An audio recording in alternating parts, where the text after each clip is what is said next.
Hello, everyone, and welcome to a special edition of the official Lost Audio podcast hosted by ABC.com.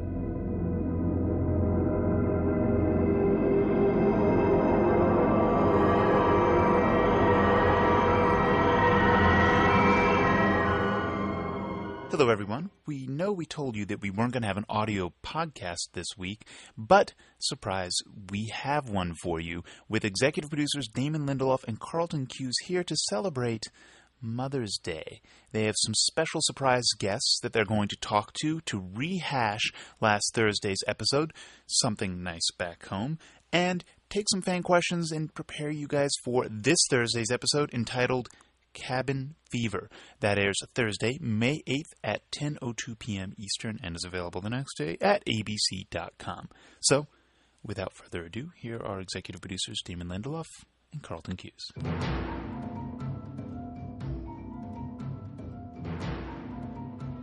Well, hello, Damon. Hi there, Carlton. Welcome to another Lost podcast. It's always exciting when we do the podcast from this radio booth because we put on headphones and we talk into microphones, and I feel like Jim Morrison at the beginning of The Doors, and right before he dies in the bathtub, and he's recording his memoirs. Or I like, Jim Ladd, who's one of the last really good radio DJs who does his show here on a radio station in L.A. and actually plays what he wants and kind of still has that really cool DJ thing. Why don't you spin a record for us right now, Carlton? I'd like to spin a record. Unfortunately, there is no record player in here.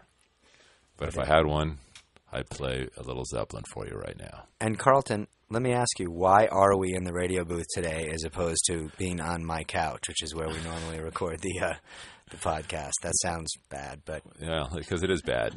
And I will also preface that by saying, why do you also have your pants on today, Damon? Because we have special guests on the podcast today. Today is our very special Mother's Day podcast, and our special guests are... Wait, let me guess.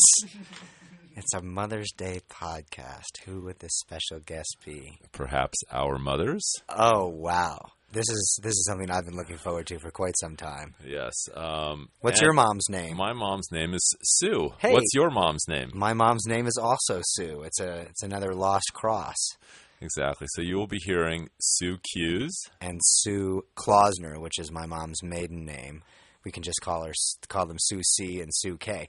The fans will not be able to come up with like a clever Darlton-like name for them other than Sue. Sue, I think is good. Just like I think that's the name of the panda that was just born in San Diego last week. Or S squared. S squared is cool. I like that. Yeah.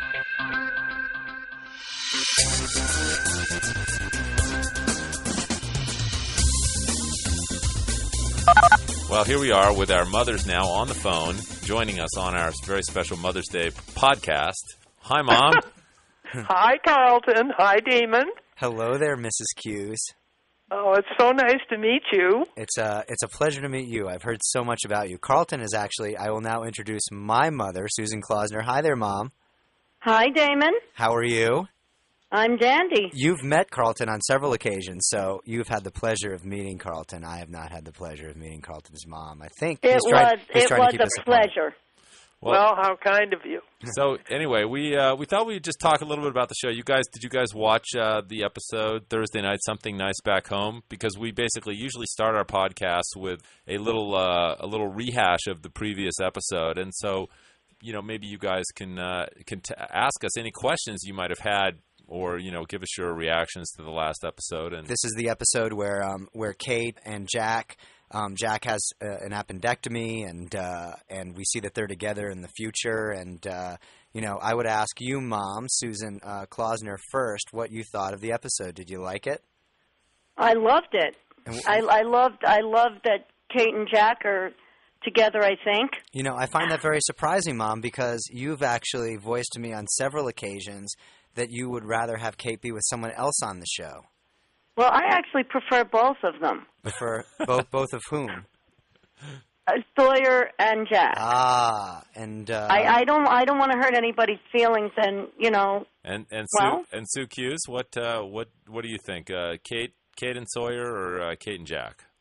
Well, I think that Jack has a better resume, but Sawyer is extraordinarily attractive. Extraordinarily, indeed. Yes, I would say he's just kind of a showstopper. If I could get him to wash his hair, it would be he'd be a lot more attractive. But I would argue, Mrs. Hughes, isn't it the fact Yes. that he would refuse your request to wash his hair? Yes, I think that that makes him so dashing. Yes, that's probably quite true. You know, he could say me Tarzan, and I'd say something about Jane. Wow.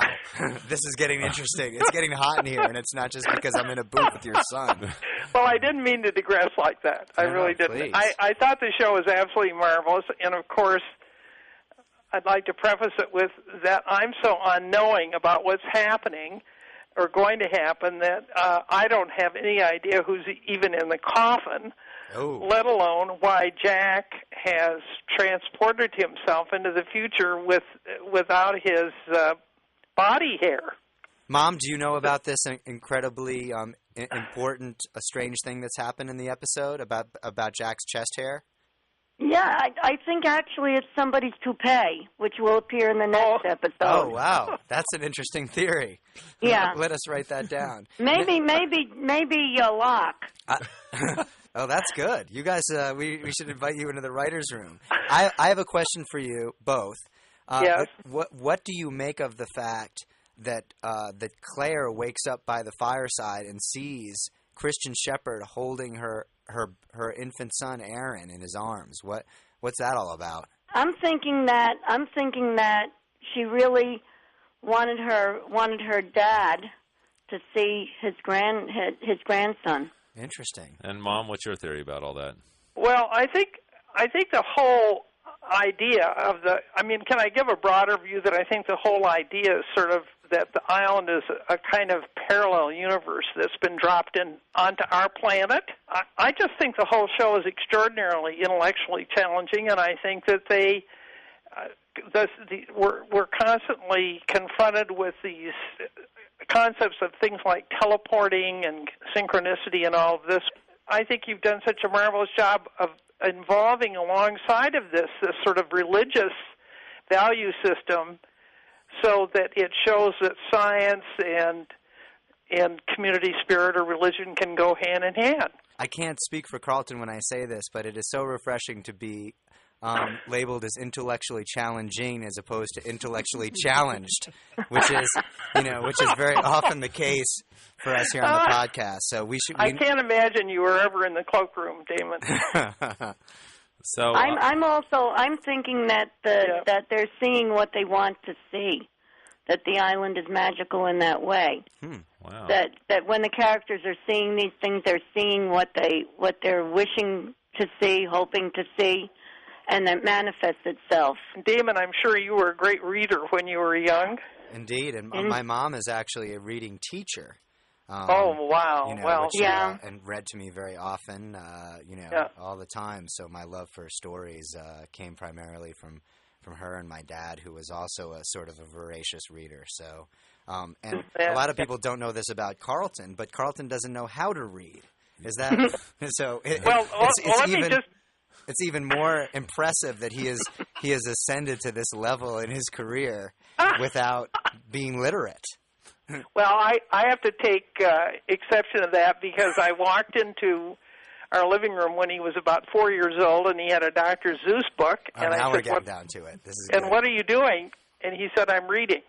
Mm-hmm. So I said, well, isn't that great? Why don't I sit down with you and you can read it to me? Because I thought probably he had memorized the first 3 or 4 pages. But when we got to page 8 and he was still reading, I decided he was reading.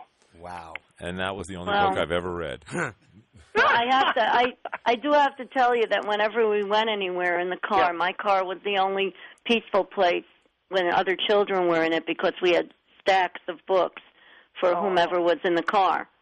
And each what a person charming idea. They each had their own stack, and they were never bad in the car. So.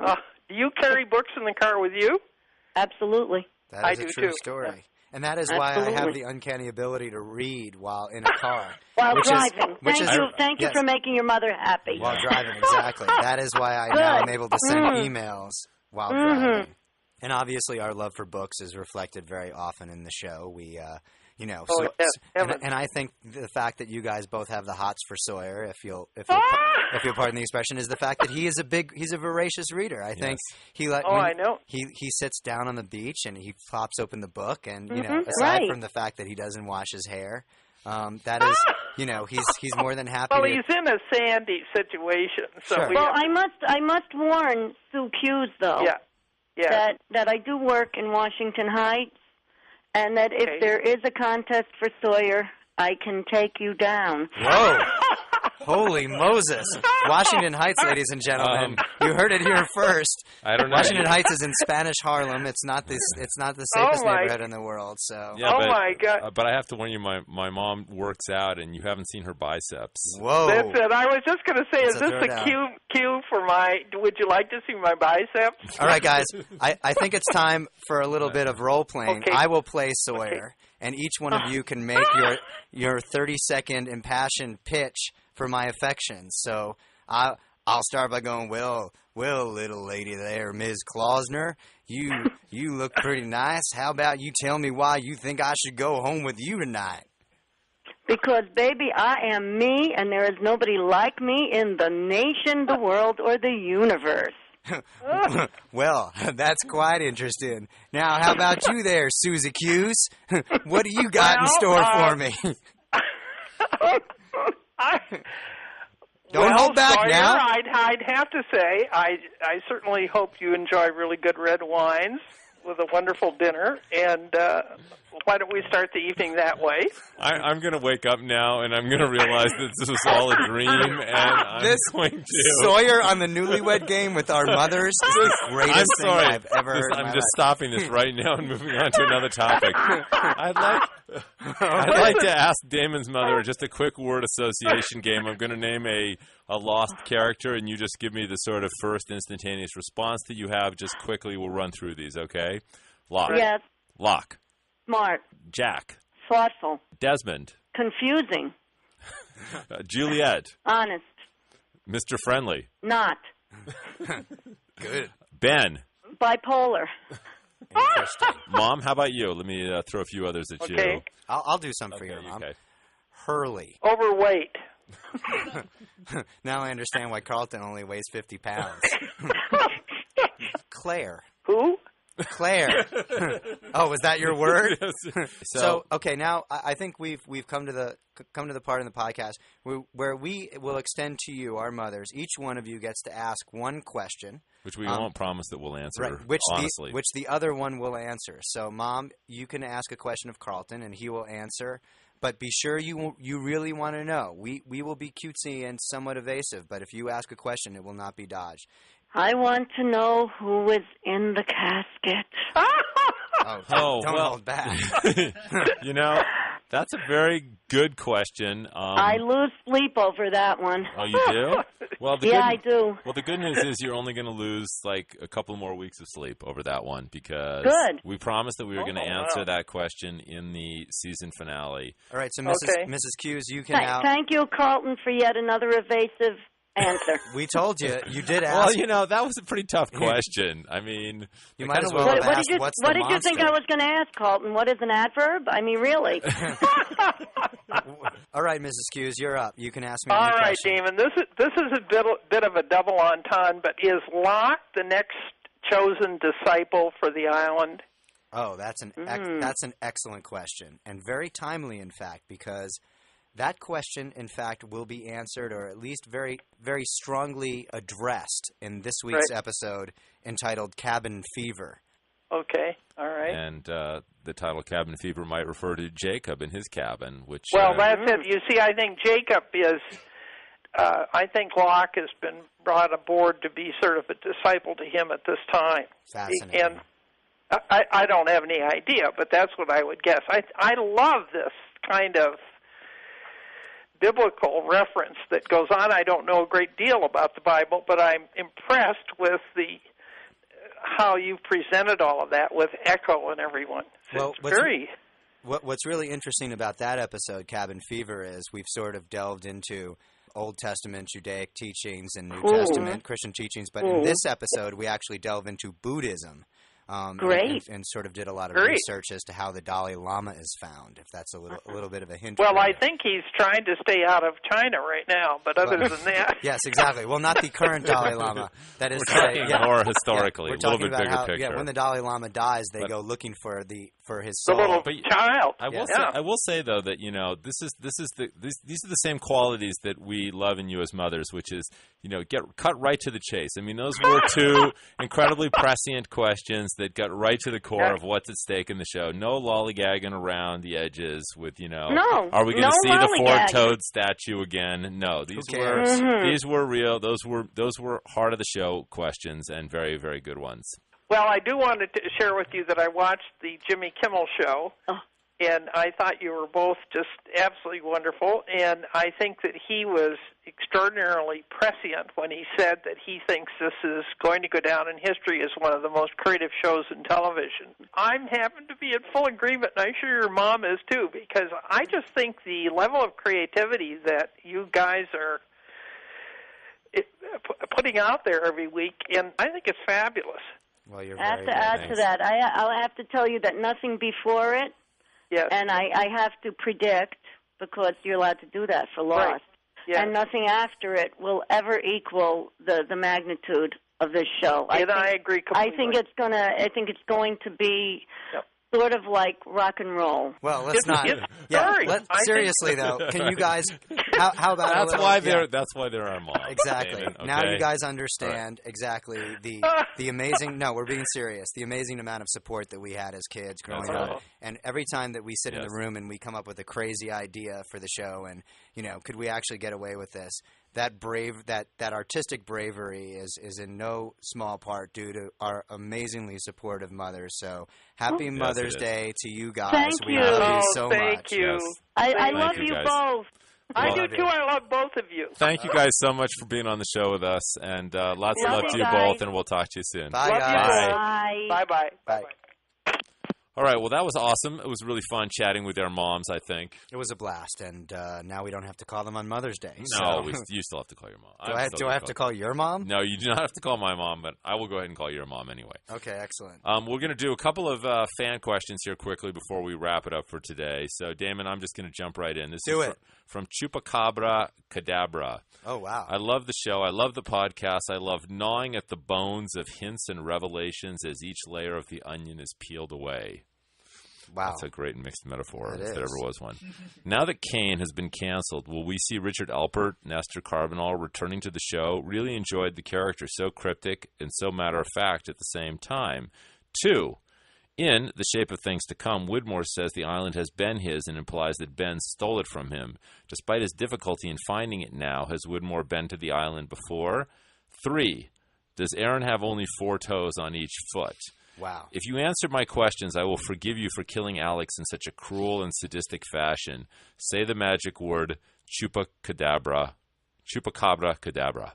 The first one. You will be seeing Richard Alpert before the season is over. Sooner rather than later. Question number 2. Well, I think if he says it's my island, that would be a very bold claim for him to be making had he never even visited it. Or it does imply prior history in some form. It's like being like, don't stay out of my house, even though I've never been inside. And number 3, does Aaron only have 4 toes on each foot? No. This is from La Coco. Hi, Damon and Carlton. Can you guys give Chris a cameo appearance somewhere on Lost? His very dramatic facial expressions on the video podcasts merit him for something. Maybe a spot on a Spanish soap opera that Hurley happens to be watching in a flash-forward session. I would love that. On a more serious note, in The Shape of Things to Come, Ben and Charles were talking about searching for the island because it seemed that nobody, at least neither of them, knew exactly where it's located. However, somebody off the island has to know where it is if the island is still being supplied with Dharma airdrops. Will we ever learn about who is controlling these airdrops and why they still bore Dharma logos? Thanks a lot. Love the show. The season's been absolutely brilliant. Best one yet. Love, Chris White's mother. Yeah. Wow.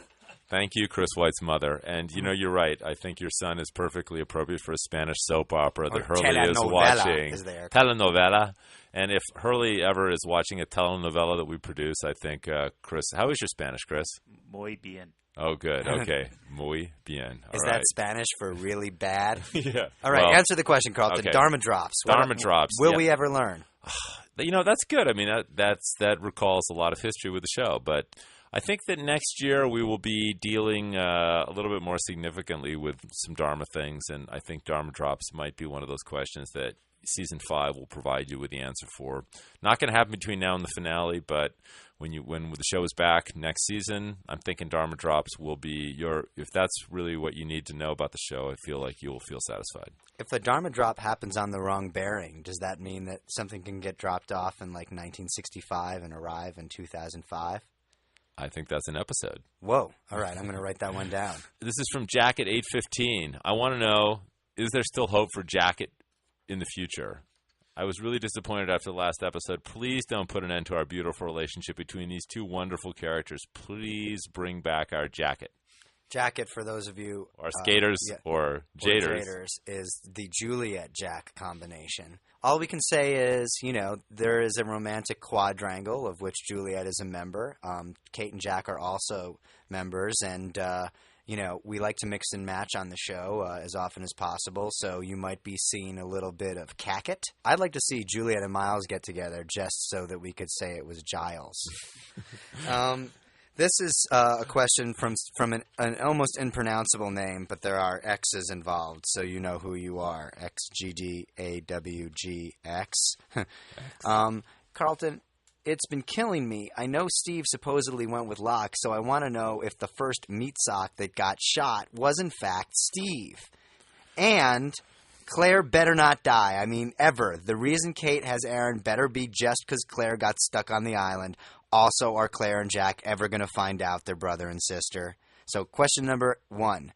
Steve, was that him? No, that was actually Doug. Now, Doug was the guy who was holding the wood, but then somebody else comes running out of the house behind him, and there is speculation that is in fact Steve. Oh, yeah, that was guy was Steve. That was Steve. He wasn't the first guy shot. Exactly. Yes. Claire better not die. That's just a request, Okay. not really quite a question. I think it's more of a threat. Right. Claire is a wonderful character, and I don't think that you should read too much into the fact that she's missing at the moment. And I'm not sure whether or not we should deal directly with whether or not Claire and Jack are going to ever find out if they're brother and sister, but instead I would ask you this. Will we see Claire again before the season's out? Because now she's gone missing, and I'm like, if I don't see her until season 5, I'm going to be very upset. Well, then you won't be upset. Oh, so you are saying we will see her again? We will see her again before the end of the year. And that, the question of the fact, it's very interesting to us that they are half brother and sister, and they yet don't know this, and so that's one of those things that when the characters find out, I think it'll be very satisfying. So I think this has been really an incredible podcast, one in which incredibly disturbing. No, yeah, I always love talking to your mom. I love talking to your mom and the fact that she has red wine ready and willing to decant for Sawyer. I'm sure they're still hashing it out right now. Anyway, well, we'll see you guys next week. We'll be back with a little rehash of Cabin Fever and a little prehash of hour one of the finale. 3-hour finale adventure. So until then, aloha and mahalo. Peace out. That's it for this edition of the official Lost Audio Podcast. Thanks for joining us. We'll be back sometime next week with a rehash of Cabin Fever, which airs Thursday, May 8th at 10:02 p.m. Eastern, and a prehash of Part 1 of the season finale, entitled There's No Place Like Home.